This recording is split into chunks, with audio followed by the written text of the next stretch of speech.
Bueno, señorías, buenas tardes. Bienvenidos también a los que estuvieron de embajada en Alemania. Creo que fue una reunión muy interesante. Agradecer a todos los que participaron en nombre del Congreso de los Diputados de España en esa reunión, organizada por Naciones Unidas. Y volvemos a nuestra normalidad, que en este caso son las comparecencias destinadas fundamentalmente a incrementar la información, la participación en torno a una futura y ojalá que pronta ley de cambio climático. En el día de hoy, como primer compareciente, tenemos el honor de recibir a don Pedro Mora Peris, que viene en representación de CEOE, como vicepresidente de la Comisión de Desarrollo Sostenible y Medio Ambiente. Él sabe ya el formato, disponemos de una hora, los portavoces y usted mismo, así que ya todo el tiempo es suyo. Por tanto, bienvenido y tiene usted la palabra. Muchísimas gracias, presidente. Gracias, señorías, por esta invitación a la COE. Voy a intentar ser breve, lo más breve que pueda en la primera exposición, porque también entiendo que una parte muy enriquecedora es el debate y las preguntas que sus señorías quieran realizar. En primer lugar, cuando hablamos de cambio climático y transición energética, es bueno saber dónde estamos inicialmente. Realmente las dos últimas semanas en Bonn, este ha sido uno de los temas clave. Saber, a través de una armonización de criterios, dónde está el planeta en emisiones de CO2. No voy a extenderme demasiado, pero les voy a recordar que hay unos objetivos de la Unión Europea que son los más ambiciosos en el marco del Acuerdo de París, una reducción de un 40% en 2030 respecto a 1990, que, traducido, significa una reducción de los sectores bajo el régimen de comercio de emisiones de la Unión Europea de un 43% en 2030 respecto a 2005 y una reducción de un 30% en 2030 de los sectores no sometidos al régimen de comercio de emisiones. ¿Y esto para España cómo se traduce? Pues se traduce en que los sectores regulados por la Directiva de Comercio de Emisiones tienen sus objetivos a nivel comunitario. ¿Nos tenemos que olvidar de ellos en estos debates? No, pero los objetivos están a nivel comunitario, no están a nivel país. Y, por otro lado, en los sectores no sometidos al régimen de comercio de emisiones, los no ETS, el objetivo para España traducido es una reducción de un 26% en 2030 respecto a la emisión de 2005. Perfecto. Estos son nuestros grandes deberes. Los deberes país. Tenemos deberes Europa, deberes país. ¿Cómo estábamos en 2016? Porque esta es una pregunta muy importante para saber cuál es el camino que nos queda por delante. Pues en 2016, España, si tenemos en cuenta toda la parte de uso del suelo que genera digamos, reducciones, unos sumideros de emisiones, España ya había reducido un 28% respecto a 2005 en los sectores no ETS y, sin tener en cuenta estos usos del suelo, silvicultura, etcétera, había reducido un 24%. Es decir, que el reto de España en los sectores no sometidos al comercio de emisiones va en la línea no solo de reducir, que ya estamos en el objetivo que nos han puesto a 2030, no es ser capaces de crecer sin aumentar estas emisiones. Este es el gran reto. Otros países de la Unión Europea no tienen esta buena situación. Otros países de la Unión Europea están muy lejos de sus objetivos país a día de hoy. Y en los sectores ETS, que no tienen objetivo nacional, sí europeo, ya estamos en 2016 en un menos 29% respecto a 2005. ¿Qué significa esto? Yo lo he traducido a unas cifras que no están en ningún acuerdo, ni en el de París, ni en el seno del Acuerdo de la Unión Europea de reparto de esfuerzo, pero que nos dan una idea del trabajo hecho durante varias generaciones y varios gobiernos en España. El objetivo de la Unión Europea per cápita a 2030 es 6,8 toneladas por habitante.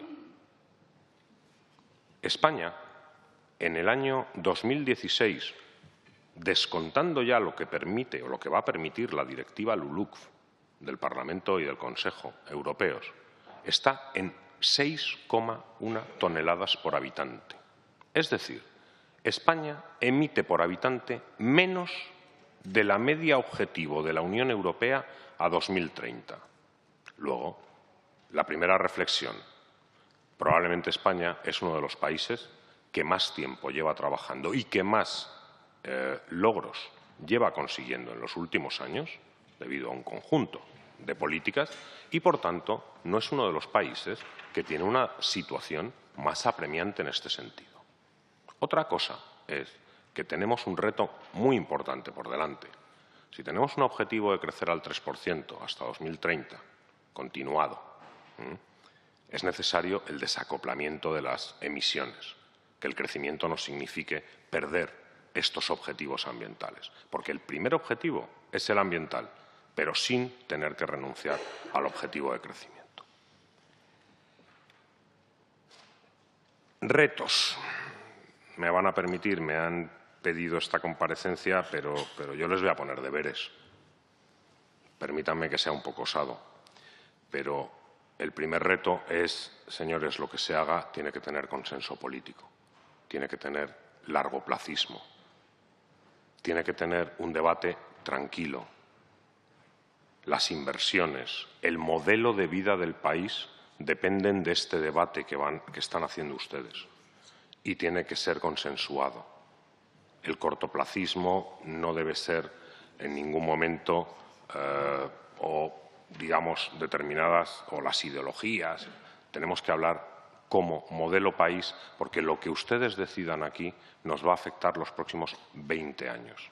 Es trascendental en el modelo de vida, en el modelo energético. En segundo lugar, la estabilidad y la ordenación de la transición. Nadie quiere una revolución energética, nadie habla de una revolución energética.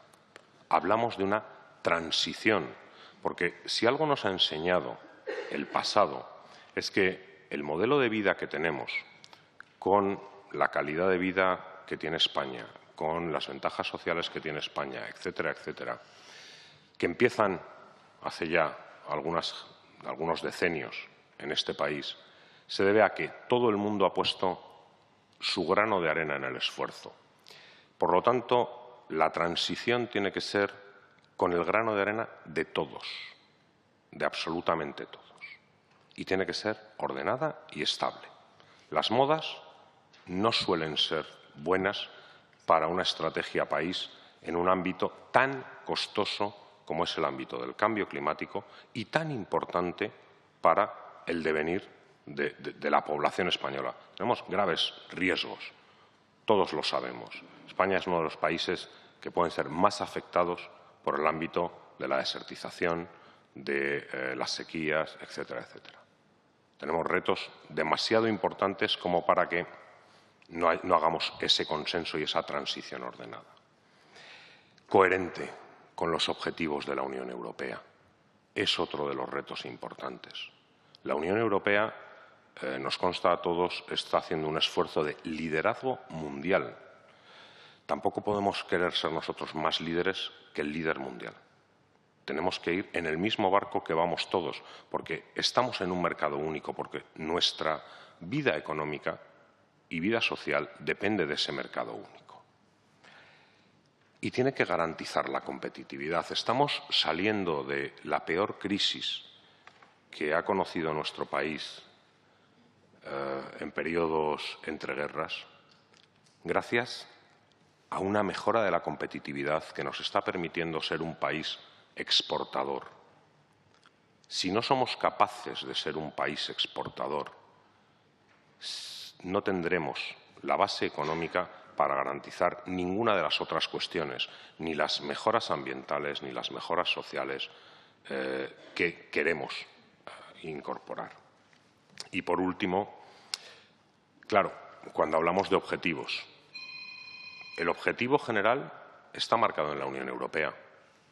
La ley no debe ser más que un marco jurídico estable, porque los objetivos específicos tendrán que venir consensuados en planes específicos.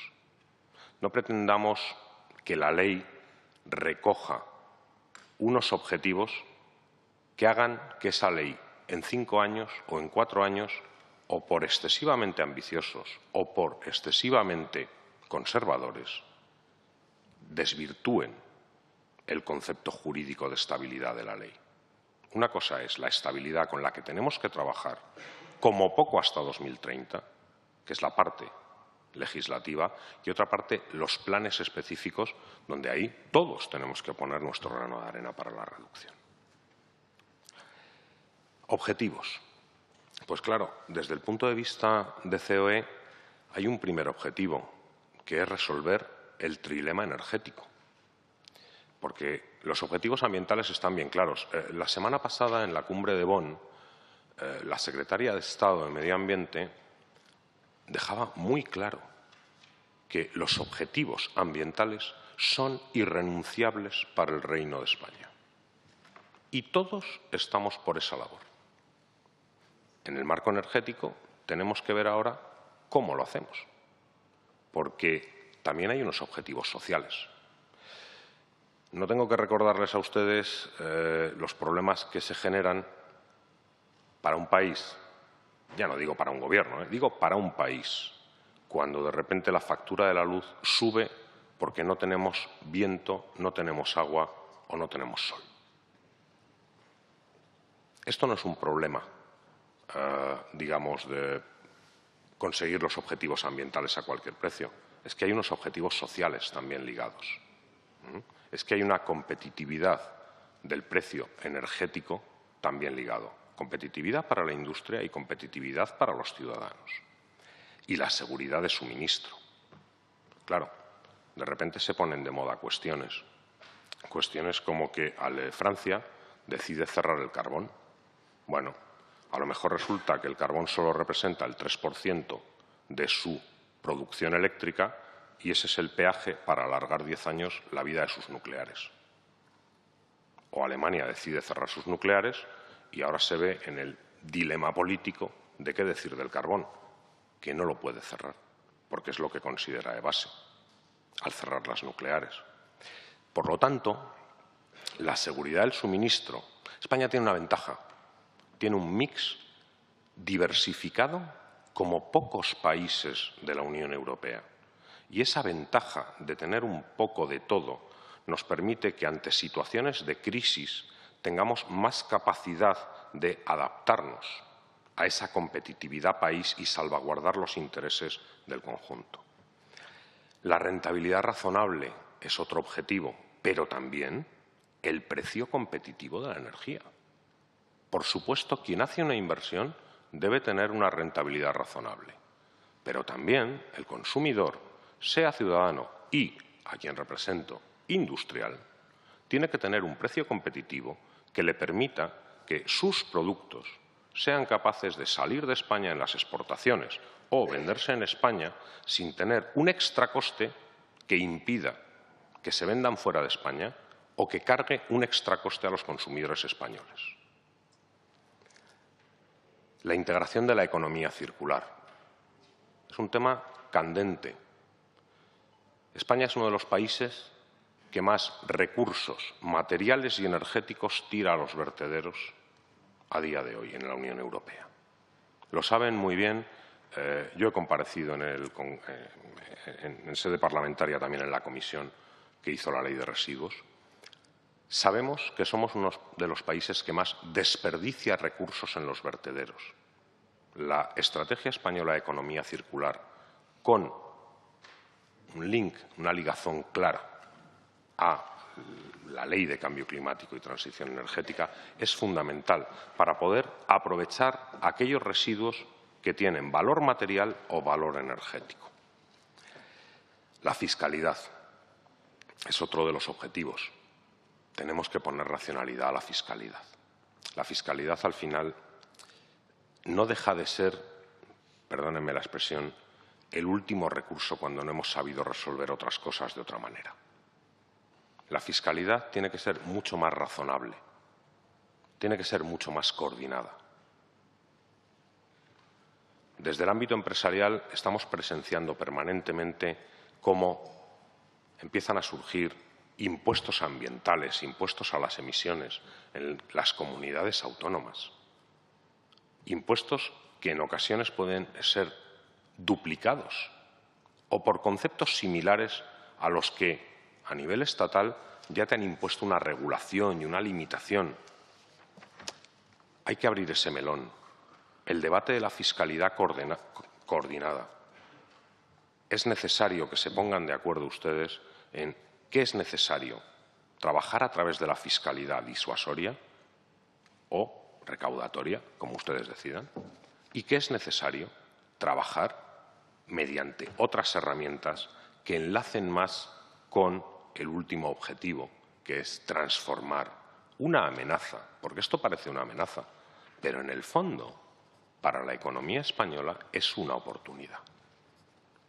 Es una oportunidad porque llevamos un trabajo hecho en el marco de la eficiencia energética, de las energías renovables, etcétera, etcétera, muy importante. Y hay que seguir trabajando, pero aprendiendo de lo que hemos hecho en el pasado. Hay algunas cuestiones complejas para la reflexión y son esas en las que les pedimos también ese consenso, porque realmente el blanco y el negro es difícil. Muchas veces son tonalidades de grises y estas reflexiones tienen que llevarnos a la mejor tonalidad de gris para el país. La regulación coherente de acuerdo a los patrones de vida de nuestra sociedad. Evidentemente, nuestra sociedad proviene ahora mismo de una burbuja y de una crisis. Y la evolución significa que hay mucha educación y que la legislación tiene que ir en la línea de promover ese cambio de los hábitos por la vía positiva, no por la vía sancionadora. El cambio de hábitos de una sociedad siempre es por un incentivo, es aquello que llama.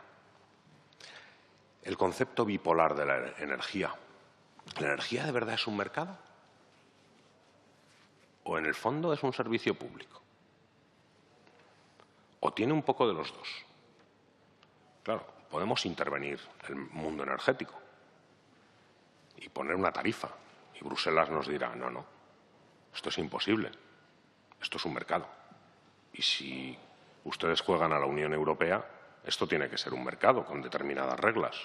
Sí, sí, pero por otro lado tiene un componente de servicio público, de derecho del ciudadano, del derecho de la industria a tener un consumo. Este es un debate complicado. No hay un mercado único de la energía. Por lo tanto, estamos entre dos aguas en estos momentos y cualquier decisión va a afectar. Las infraestructuras. Nos olvidamos que el cambio climático es un reto en infraestructuras. Es un reto en infraestructuras ambientales, el agua. El cambio climático en nuestro país probablemente va a afectar fundamentalmente al tema agua. Y todavía no hemos hablado en profundidad de qué infraestructuras son necesarias para acometer el reto, porque no pensemos que este país tiene dinero para construir todo rápidamente o para prepararse para el reto del agua a futuro rápidamente. Tenemos unas cargas del pasado, de la crisis que hemos sufrido, que no nos permite tener mucho dinero. Y tenemos que pensar en el medio y largo plazo qué infraestructuras necesitaremos para las sequías, para evitar las pérdidas que se producen a día de hoy en los almacenamientos y transportes, etcétera, etcétera. Y energéticas. Energéticas en cuanto a la distribución de la generación, las redes de transporte, los focos de consumo. España no tiene infraestructuras energéticas suficientes, pongo por ejemplo, para estar conectados a los mercados europeos, no hay interconexiones.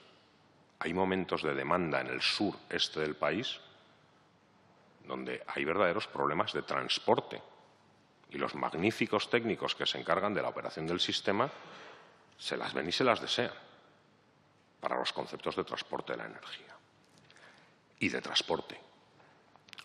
Y esto liga con los patrones de consumo de vida. Pues probablemente las redes de transporte de mercancías en España hay que repensarlas. El ferrocarril, los puertos secos. Son patrones de vida que estamos acostumbrados y que ustedes tienen que pensar si el granito de arena de cada una tiene que llevar a ese objetivo irrenunciable de cumplir esos objetivos ambientales que tenemos comprometidos con la Unión Europea. Y, por último, la unidad de mercado en materia energética. ¿Hablamos de unidad de mercado española, ibérica o europea? España sigue siendo una isla eléctrica. España no está interconectada al mercado eléctrico centroeuropeo. Y ahí tenemos un problema. Tenemos un problema porque, claro, ahora se está negociando en el Parlamento y en el Consejo la futura Directiva de Energías Renovables. ¿Qué obligaciones vamos a tener? ¿Tenemos solo obligaciones unilaterales o también hay obligaciones bilaterales o multilaterales? Si queremos que el concepto de energías renovables deje de tener una implementación como isla, también necesitamos conexiones internacionales. Necesitamos que la conexión eléctrica de verdad se ejecute. Y a lo mejor hay algunos países de la Unión que no les gusta esta petición. Pero claro, no podemos seguir asumiendo obligaciones sin tener una contraprestación de integración, que es la parte fundamental. Hay unos principios que nosotros desde COE a veces aburrimos con ellos, yo lo reconozco, porque el principio del marco regulatorio estable, previsible, coherente y armonizado lo repetimos hasta la saciedad. El que invierte necesita previsibilidad, necesita estabilidad. Si no, no invierte. Y es fundamental que exista ese consenso que pedía al principio para que esta legislación en materia de cambio climático y transición energética sea una legislación consensuada de país, no de intereses, perdónenme, de grupos parlamentarios. Todos tienen que ponerse de acuerdo. Es una petición que le hacemos desde las organizaciones empresariales. Necesitamos esa estabilidad a futuro para seguir invirtiendo. La competitividad y el crecimiento para la generación de empleo. Ustedes saben que la industria genera 2 millones de puestos de trabajo directos y 5 indirectos, porque cuando hablamos que España es un país de servicios, una parte de esos servicios dan servicio a la industria. Si no tenemos industria, no hay servicios. No pensemos que servicios es solo el turismo. Servicios es un conjunto de sectores que dan servicio a distintos ámbitos productivos. Evitar esa doble imposición que antes le comentaba. De verdad, no damos abasto con el tema de los impuestos autonómicos. No damos abasto. Este es un tema que en el informe Lagares, que se presentó en sede parlamentaria, quedó manifiesto. Les pedimos una reflexión sobre este tema. La coordinación a nivel territorial e interministerial, y aquí quiero levantar una bandera en favor del conjunto de las administraciones públicas de este país, que en las jornadas celebradas en el mes de mayo sobre cambio climático y transición energética, todos de verdad manifestaron un consenso importante por esa coordinación a nivel Administración General del Estado, comunidades autónomas, municipios y provincias. Chapó por esa iniciativa de consenso, porque para el empresariado español es fundamental. Y, por último, un marco presupuestario estable. Y ahí hemos marcado una coletilla que creo que es importante. Utilizando todos los recursos permitidos por la Unión Europea para adaptar el sistema a la competitividad del país. ¿Qué quiere decir? Dado que los mercados energéticos son, no voy a decir nacionales, pero cuasi nacionales, cada país, en el marco de la legislación europea, define ese traje a medida que permite obtener un precio competitivo a la gran industria, a la mediana industria, al ciudadano. Y lo hace de muchas maneras. Cuando vemos datos brutos en Eurostat, no tenemos en cuenta, por ejemplo, que Alemania lleva 12 años dando una subvención a su industria para que no tengan que sufrir el sobrecoste de las renovables en la tarifa eléctrica. Y esto, en 2017, es el primer año que va a ser realidad en España.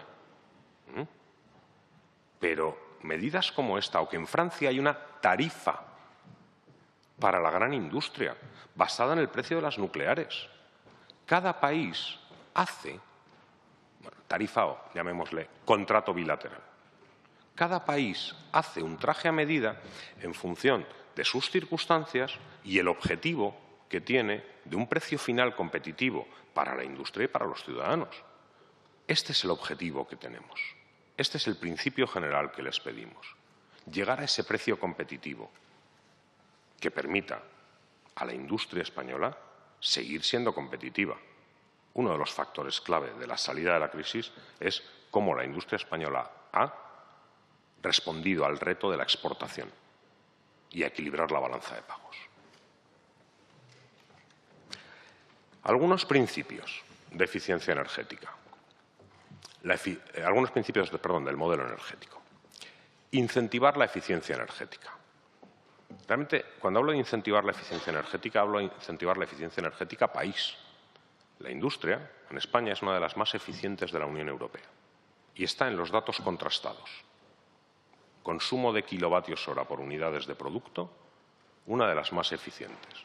El modelo energético de país es el que tenemos que trabajar para buscar esos puntos donde pudieran estar las ineficiencias, que tampoco los tenemos desde COE detectados claramente, pero sabemos que hay que buscarlos porque siempre que los buscas algo va apareciendo y algo mejoras. Los mecanismos flexibles para alcanzar los objetivos. Yo creo que la historia del planteamiento energético de nuestro país nos enseña que, gracias a la pluralidad y a la diversidad, hemos sido capaces de ir adaptándonos a los distintos momentos. Hay que ser flexibles. Hay que tener capacidad de contar con todos y, en la medida adecuada, con cada uno. La neutralidad tecnológica. No voy a contar que a día de hoy, en la factura eléctrica del país, estamos pagando del orden de 9.000 millones de euros al año por querer ser los primeros en algo cuando no estaba maduro. Todo es importante y tenemos que hacer esfuerzos, pero también hay que saber medirlos. Si a la factura eléctrica que tenemos en nuestro país hoy le quitáramos esos 9.000 millones, seríamos uno de los sistemas eléctricos más efectivo, más eficiente y más competitivo de Europa, solo superado por aquellos que tienen hidráulica, por sus condiciones geográficas, en grandes cantidades. El carácter incentivador más que el sancionador y el precio final competitivo. Al final, esto se mide por cuánto me cuesta el insumo energético en mi producto final y si soy capaz, con este coste, de exportarlo, de venderlo, o mejor, lo dejo de producir en España.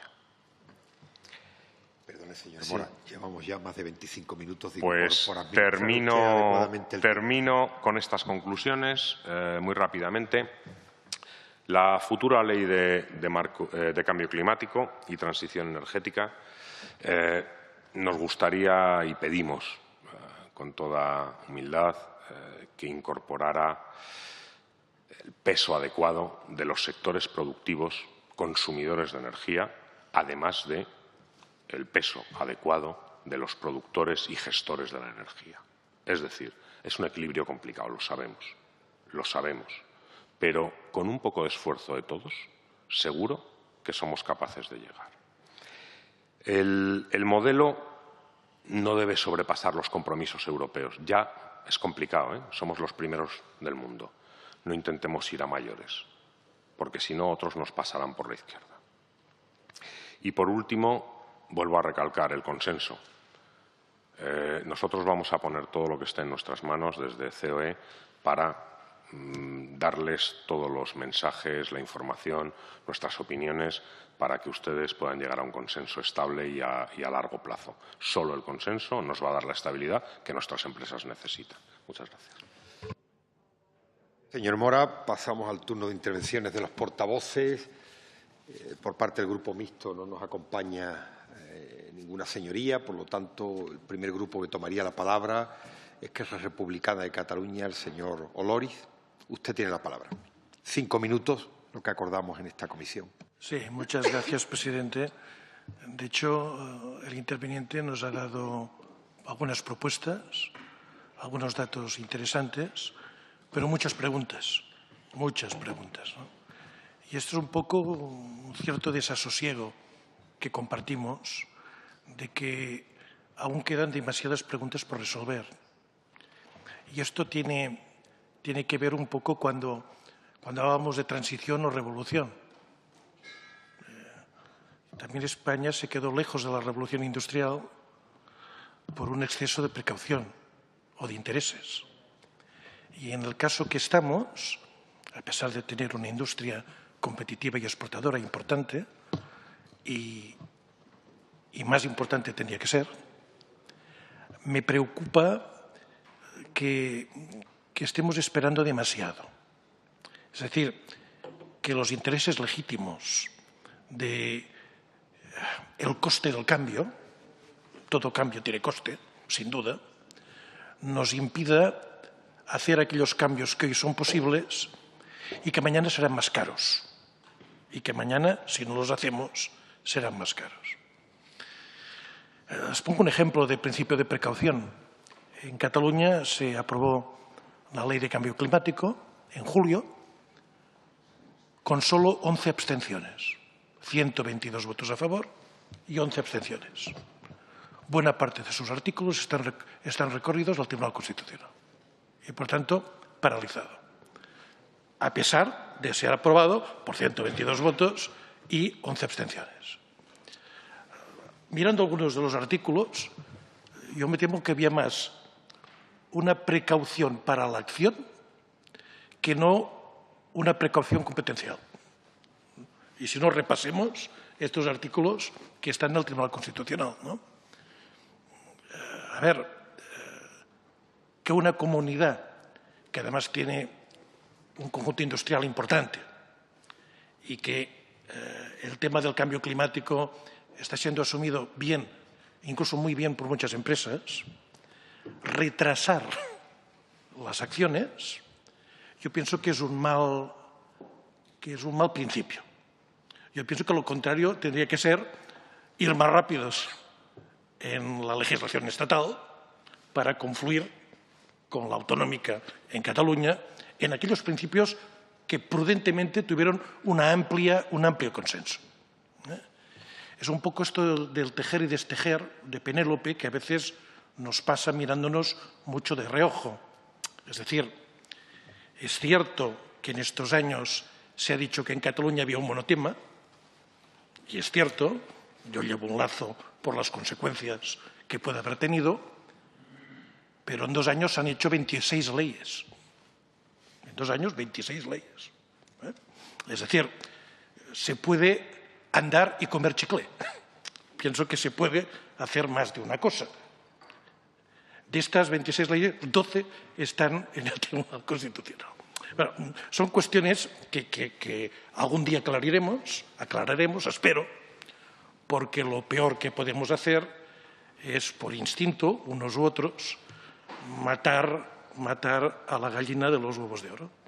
Unos y otros, ¿eh? Yo aquí no digo que unos tengan más responsabilidad, o menos, no sé. En el tema del cambio climático, usted lo ha dicho, es muy importante el consenso, pero también es muy importante la hoja de ruta. Yo no sé si ha de ser más ambiciosa que la que la de París. Es cierto que perdimos mucho tiempo con el no hacer de Copenhague. Perdimos mucho tiempo, precioso. Y no sé hasta qué punto nosotros, y siempre he pensado que en temas energéticos, a pesar de que se pudiesen hacer equivocaciones en algún gobierno socialista, yo pienso que no tantas, no creo que fuesen tantas, de promover la energía solar, es que la realidad de esta península ibérica nos obligaría a haber hecho eso, o a lo mejor mucho antes, porque si no, es cierto que continúa siendo la factura del petróleo excesivamente gravosa. Y en esto pues creo que coincidamos todos. Es muy importante estas comparecencias, me parece que nos ayudan, pero son insuficientes si paralelamente no tenemos un material más trabajado de qué se está haciendo, qué se puede hacer, cuándo nos llegará a este Congreso aquellos materiales para que las leyes sean factibles. Y una última cosa, y me preocupa la coordinación, me preocupa que más de un ministerio esté trabajando en el tema. A unos les preocupa mucho el tema autonómico, pero también a veces preocupa mucho la más o menos descoordinación en la misma estructura del Estado. Muchas gracias por ser tan amable de venir y hablarnos. Muchas gracias, señor Oloris, por ajustarse casi milimétricamente al tiempo. Ahora tendrá la palabra el portavoz de Ciudadanos, el señor Martínez. Buenas tardes, señor Pedro Mora. Gracias por asistir a esta comisión. Yo entiendo que el mundo de la empresa es un mundo que pide certeza siempre, que palabras como seguridad, mercado único, cuentas de resultados, todo eso es lo que cuenta. Pero yo creo que el cambio climático, ahí vamos a tener una ventaja, y es que no entiende de fronteras, de tasas, de aranceles, de impuestos. Es un problema mundial, no está focalizado ni en una comunidad autónoma como pueda ser Cataluña, ni siquiera como a una región más pequeña como la mía, Murcia, o mi pueblo donde yo vivo. Es un problema planetario, es un problema mundial, y ahí no vamos a tener las limitaciones tradicionales que puede tener, o la inseguridad en ese aspecto que pueda tener el mundo de la empresa.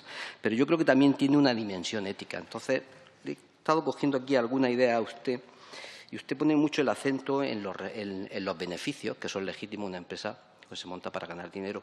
Pero por esto de la dimensión ética, yo creo que en temas de cambio climático tiene que primar siempre el medio ambiente sobre la cuenta de resultados, sobre los beneficios. Y a mí me ha parecido entender que usted defendía lo contrario, ¿no? Un poco ahora por la polémica que hay entre el Ministerio de Energía con el cierre de las térmicas, el Ministerio de Agricultura. Nuestro partido, nuestro grupo, desde luego siempre va a poner el valor en medio ambiente por encima del beneficio, que es legítimo, pero que en este caso, en temas de medio ambiente, debería ser algo totalmente secundario. Coincido con usted en que para este país, que es uno de los más expuestos a las consecuencias del cambio climático por nuestra situación geográfica, para mí hay dos temas que son estratégicos y primordiales, y que en esto la ley tendrá que poner mucho el acento, que son el tema del agua, y asociado al agua, porque también va de la mano el turismo, por la situación que tenemos, por ser líderes mundiales prácticamente en recepción de turistas. Este año se han vuelto a batir récords, y porque el turismo también necesita agua, ¿no? Entonces, el cambio climático no afectará porque el disconfort térmico no es bueno para el turismo, y con todas las consecuencias que tiene, y por supuesto porque sin agua va a ser imposible cualquier desarrollo, planeamiento urbanístico, cualquier desarrollo de este país. Creo que es importante el tema de la economía circular. Va a ser una de las grandes patas de las que nos vamos a poder ayudar para combatir el cambio climático. Hay que pasar de una economía lineal de extraer, producir, vender, comprar, tirar, a otra que repare, que reutilice, y que lo último sea tirar al vertedero, en lo que, por cierto, España vamos a la cola prácticamente de Europa en tasas de reciclaje, que estamos ahora mismo en un 33%, y para el escenario de 2020 la Unión Europea nos exige que cumplamos un 50%, y para el 2030 un 70%, algo que me parece hoy por hoy inalcanzable. En esto creo que las empresas también, usted nos demanda a nosotros, pero yo también le voy a demandar a usted. Creo que también se tienen que poner las pilas y tienen que entender que el medio ambiente no es un gasto, que es un valor, y puede ser un valor añadido. El consumidor, cada vez más informado, está más más concienciado en temas medioambientales y se puede dar la paradoja que penalice a aquellas empresas que no sean cuidadosas y respetuosas con el medio ambiente. Creo que también por los temas de reciclaje, cuando habla de impuestos, algunas veces los impuestos son necesarios, pero es posible que sí estén mal aplicados los impuestos y que la capacidad disuasoria que puedan tener o de concienciar no surjan su efecto. Y me viene a la memoria el tema, cada vez que compramos un aparato electrónico, nosotros pagamos un impuesto entre 5 y 30 euros que se utiliza para reciclar. Pues bueno, esto las empresas que son las que son responsables de que este dinero que nosotros pagamos, aunque no aparezca en factura, está disfrazado, pero está ahí ese impuesto, no se está utilizando adecuadamente. El 70% de ese dinero no se dedica a lo que pagamos los consumidores, que es a reciclar. Y ahí las empresas tienen mucho que decir, que tienen culpa en estos temas. Y creo que una pregunta que también le quiero hacer, la mayoría de las empresas en este país son microempresas, el 83% son empresas con apenas 2 trabajadores y el 55% de las empresas yo creo que no tienen tampoco ningún trabajador. Entonces, evidentemente, para estas empresas no son como las grandes empresas que están en la OCDE, que tienen más posibilidad de invertir en investigación, en desarrollo y en adaptarse, porque las empresas se van a tener también que adaptar a todo lo que va a generar los efectos que va a tener el cambio climático. ¿Usted cree que el mundo empresarial, el tejido empresarial español está capacitado para este reto, que estas empresas van a poder, también para ser competitivas, porque nos va a exigir el esfuerzo tecnológico de investigación, nos va a facilitar el ser competitiva en el mercado, en esta sociedad cambiante y en lo que se avecina? Eso me gustaría que me lo respondiera, si puede. Y luego hay el Ministerio estableció la huella de carbono para la gran... Acabo ya, presidente. Estableció la huella de carbono para las grandes empresas, pero que la adhesión es voluntaria. ¿Y usted cree que esto está siendo efectivo? ¿Está teniendo alguna utilidad el registro de huella de carbono del Ministerio, donde están las grandes empresas? Y bueno, y acabo ya porque por problemas de tiempo no, pero gracias. Muchas gracias, señoría, también por su obediencia debida a la comisión y a sus propios compromisos con el tiempo. Ahora tomaría la palabra la señora de la Concha en nombre de Podemos. Hola, buenas tardes. Gracias por haber acudido a esta comisión, en donde estamos teniendo diversas comparecencias que nos ayuden para la redacción de esta ley que usted pide que sea con unas características concretas. Efectivamente, el tema del cambio climático es un problema sin fronteras, con lo cual es un problema que tendría que tener soluciones globales, que ahora mismo parece bastante complicado. Usted nos dice que en el caso de España que vamos bien, que estamos alcanzando los objetivos. Creo que me asusta más de lo que me consuela, porque si vamos bien con la situación que tenemos ahora mismo de contaminación del aire, de sequía, de cambio climático evidente, de desaparición de cantidad de vertebrados, de especies atacadas por bacterias, por ejemplo, el caso de la chileya, que está teniendo una extensión tremenda, pues si vamos bien me preocupa aún más. Efectivamente, el bien común debería estar siempre por encima de los beneficios. En España sabemos que eso ya no es así, ni lo va a ser. Se aprobó un 135 que nos dice exactamente lo contrario. Esto no es un problema solo ambiental, es un problema social, es un problema económico, pero a medida que avanza es un problema de supervivencia nuestra, del planeta tal como lo hemos conocido y de las especies con las que convivimos. Cuando habla de las empresas, como decía mi compañero ahora, creo que se refiere a un cierto tipo de empresas. Aquí, de los compañeros y de las compañeras, algunos hemos sido pequeños empresarios y creo que no tiene nada que ver con nada de lo que usted cuenta. Creo que los pequeños empresarios, las pequeñas empresas, más bien podrían alinearse con las familias y tienen los mismos problemas que las familias en cuanto a las facturas de luz, en cuanto a una legislación muy complicada. Creo que usted está hablando de las grandes empresas. Las grandes empresas, desde luego, lo que sí es evidente que tienen es una enorme responsabilidad en todo lo que está sucediendo.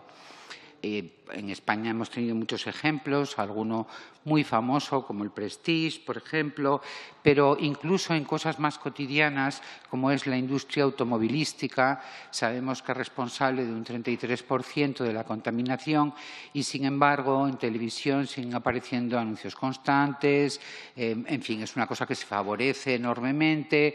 No tenemos una red de transporte público suficiente en cantidad de territorios, con lo cual la gente prácticamente está obligada a tener un vehículo, por poner algunos pequeños ejemplos. No quiero hablar de industrias que durante años han vertido todo tipo de productos a los ríos.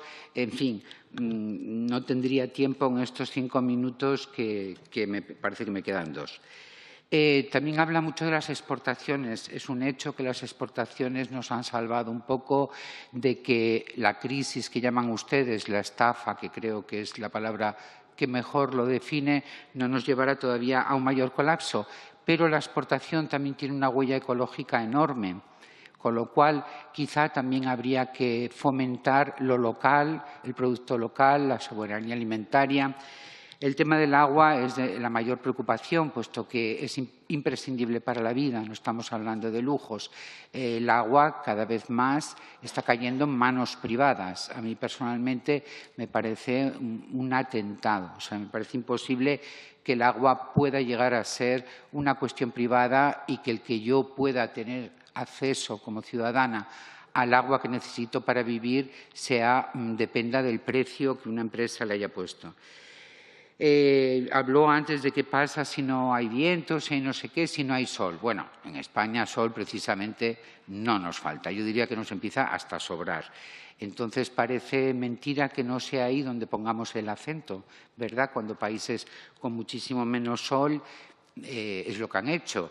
Y no sé si se refería a eso cuando se refirió del desastre que había supuesto apostar por energías que todavía no eran maduras. En cuanto a la economía circular, no puedo estar más de acuerdo. Creo que es parte del futuro junto con lo cercano y junto con lo local.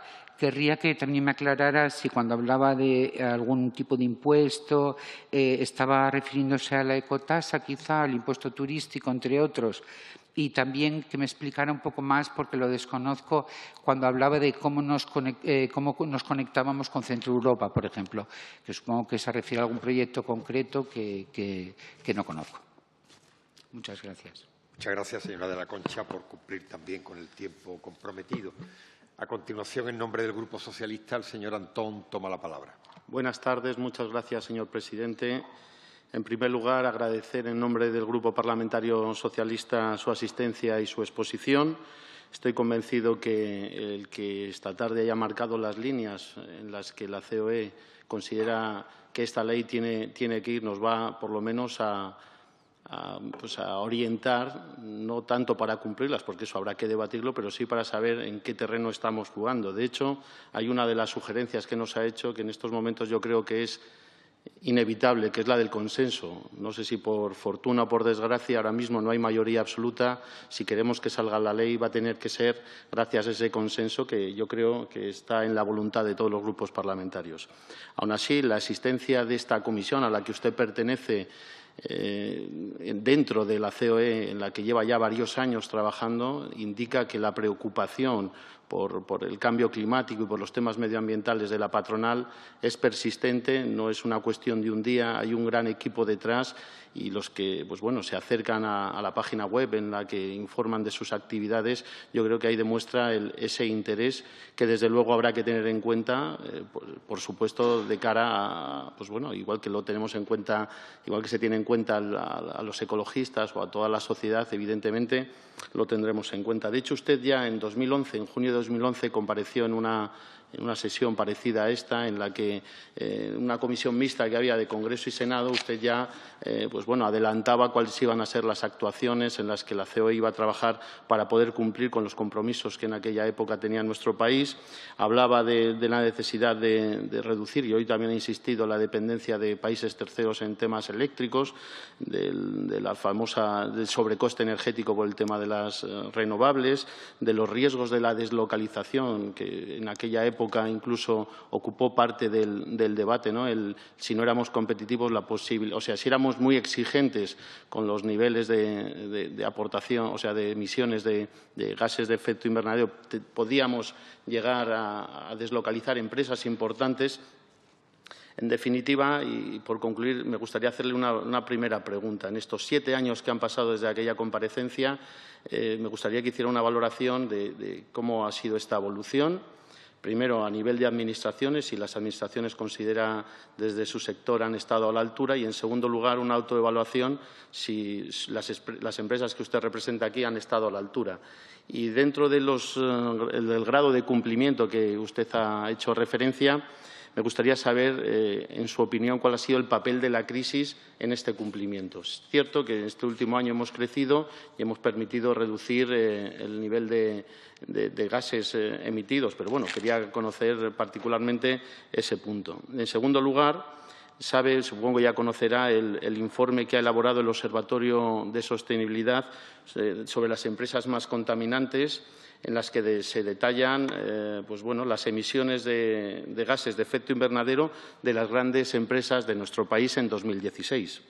Analizando esos datos, se vienen a decir que prácticamente estas grandes empresas aportan el 36% de todas las emisiones de gases con efecto invernadero de todo el país. De ese 36%, y esto quizá es a donde quiero dirigir mi pregunta, solamente 10 empresas llegan a emitir el 66% de esta cantidad de estas emisiones, lo que supone un 25% del total de las emisiones que llegan a la atmósfera en nuestro país. Efectivamente, estas empresas son las energéticas, las transformadoras de hidrocarburos, las cementeras y los fabricantes de aceros.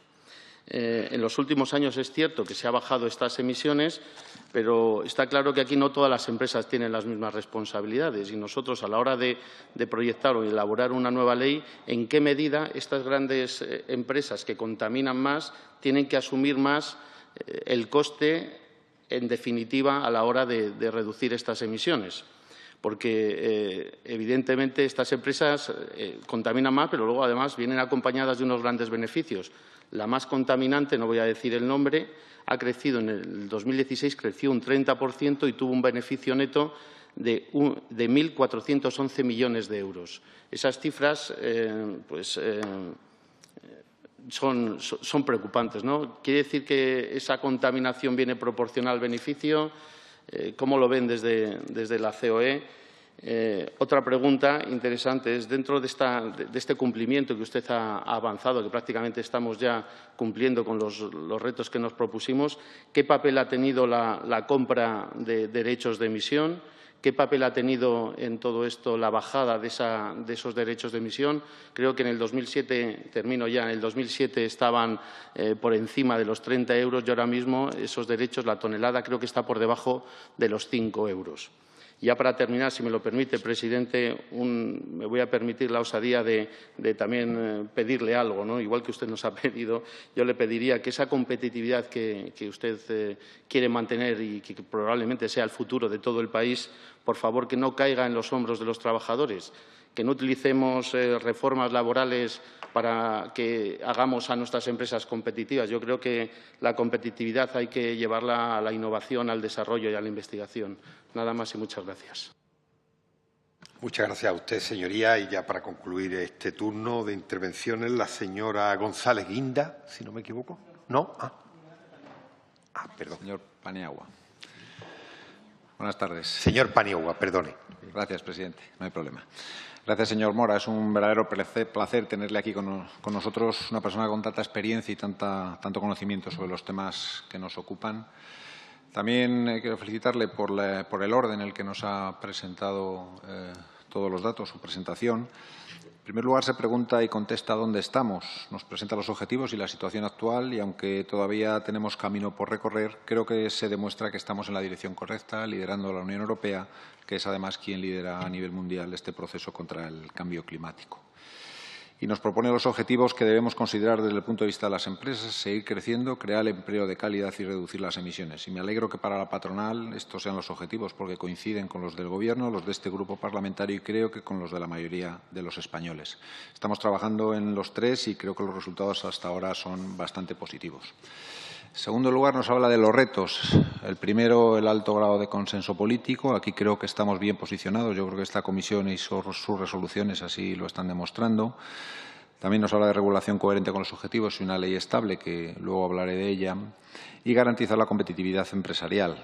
Creo que por ahora lo estamos haciendo porque, a pesar de ser uno de los países que mejor están cumpliendo con los objetivos marcados, seguimos siendo uno de los países que más crecen en el mundo y especialmente en el ámbito de los países desarrollados y, en el caso de Europa, más del doble que la media europea.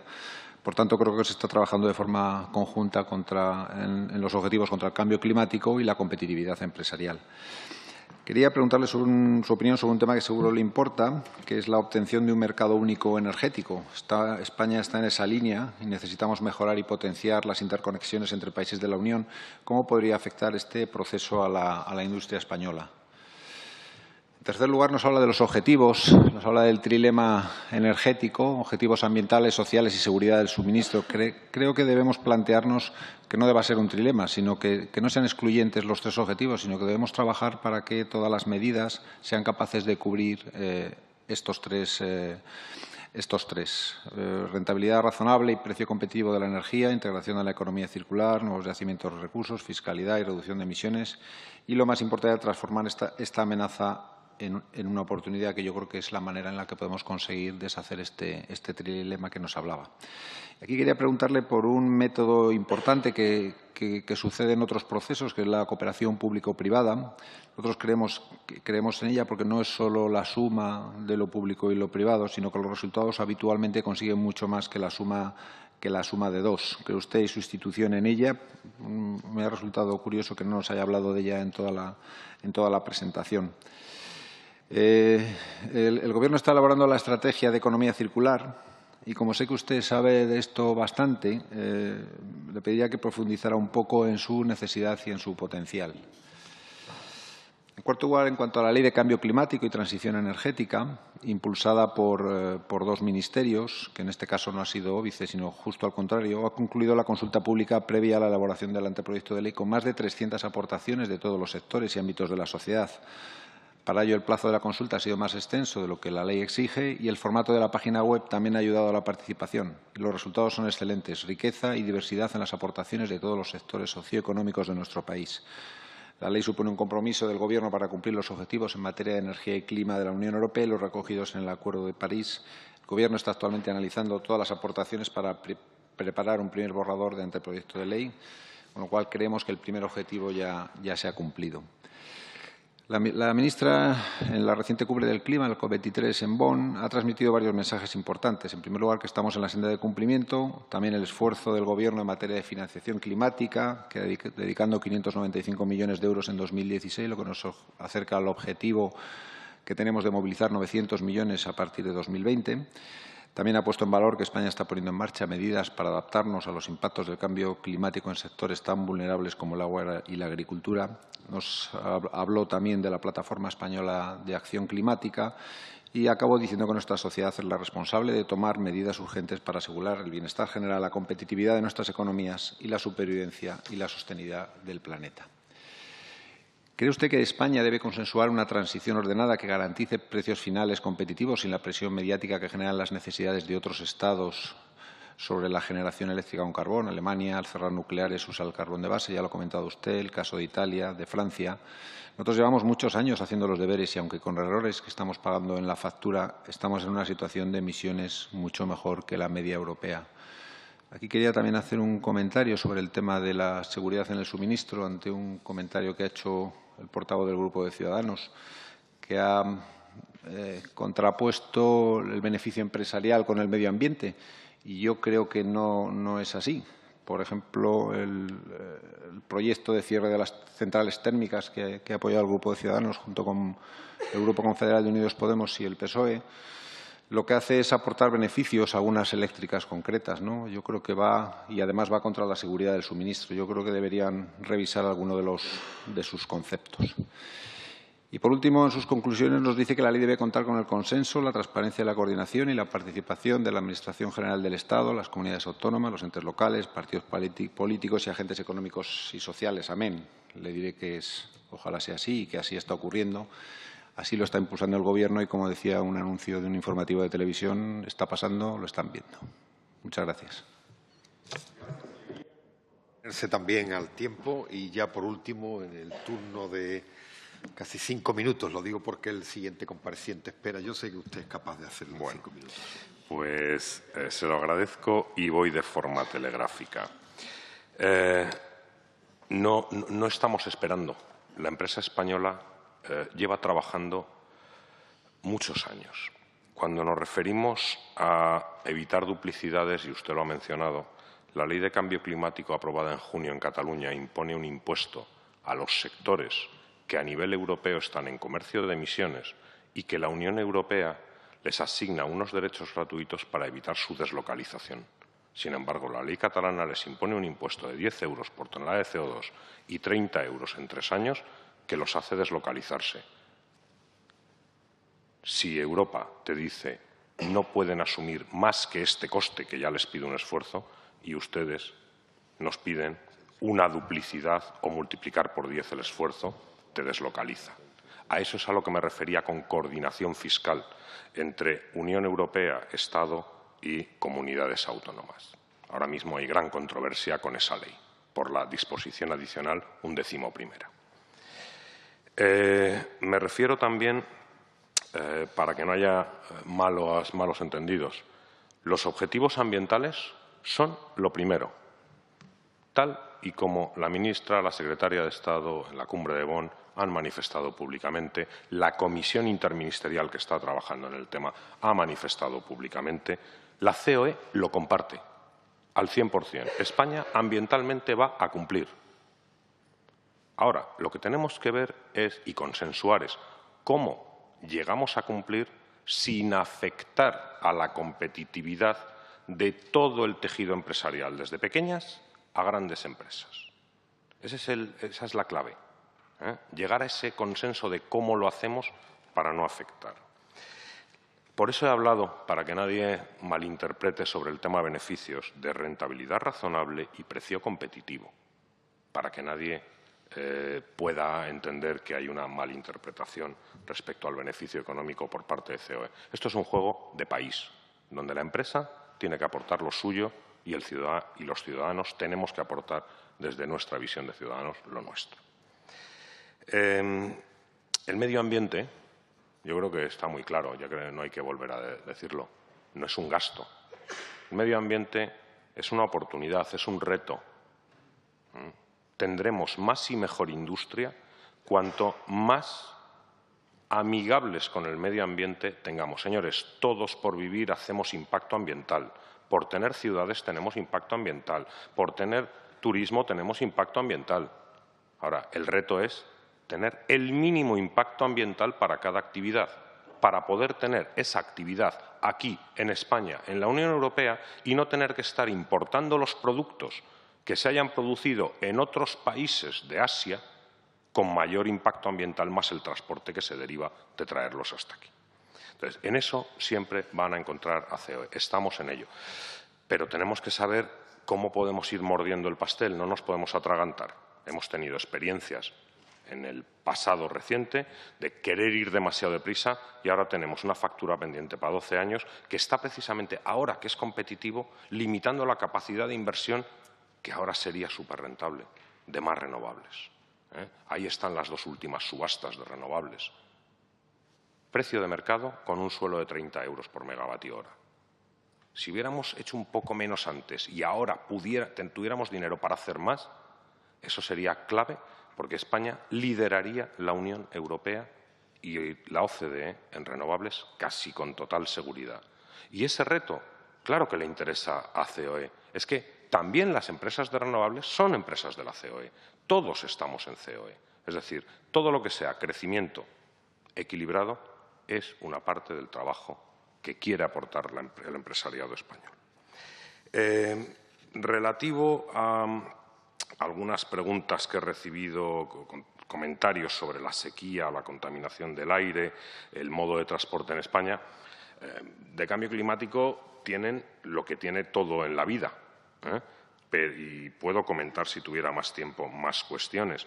Pero, evidentemente, lo que sí tenemos claro es que las emisiones en España están en la senda de desacoplarse del crecimiento.